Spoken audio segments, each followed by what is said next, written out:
एकदा श्रीकृष्णाने भक्ताची परीक्षा घ्यायचं ठरवलं आणि त्यासाठी माझं डोकं दुखत आहे असं सगळ्यांना सांगितलं। सगळे भक्त परेशान झाले। राणी रुक्मिणी आणि सत्यभामा आणि सगळ्या भक्तांनी अनेक वैद्य आणून औषधोपचार केले, पण श्रीकृष्णाचं डोकं थांबत नव्हतं। अशा वेळी श्रीकृष्णाने स्वतःच सांगितलं की जर तुम्ही एखाद्या भक्ताच्या पायाखालची माती माझ्या डोक्याला लावलात तर माझं डोकं ताबडतोब थांबेल।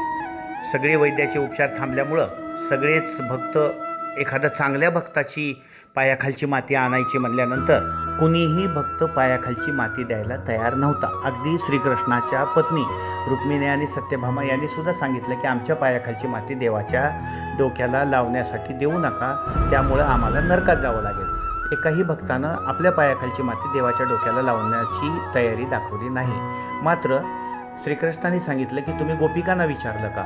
मग गोपिकांच्याकडे गेल्यावर गोपिकांनी सगळ्या उड्या मारून पायाखाली माती जमा करून ढीकच्या ढीक तयार केले आणि सगळे माती रथात भरून सांगितलं की अजून आम्ही इथं मातीचे ढीक तयार करतो, व्यवस्थित पाहिजे तेवढी माती घेऊन जावा। तेव्हा उद्धवाने विचारलं की गोपिकांनो, तुम्हाला नरकात जायची भीती वाटत नाही का?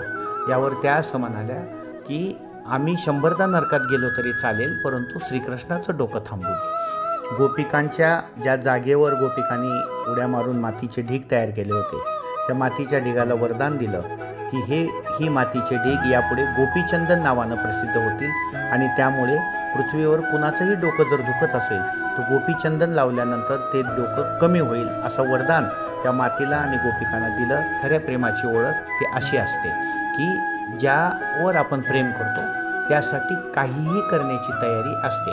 खऱ्या प्रेमामध्ये स्वार्थाचा लवलेश नसतो, हाच या कथेचा बोध आहे। डॉक्टर जगन्नाथ पाटील आपलं मन यूट्यूब चॅनलमध्ये आपण असा व्हिडिओ आवडला असेल तर हा व्हिडिओ जास्तीत जास्त शेअर करा, आपलं मन यूट्यूब चॅनलला लाईक करा। धन्यवाद।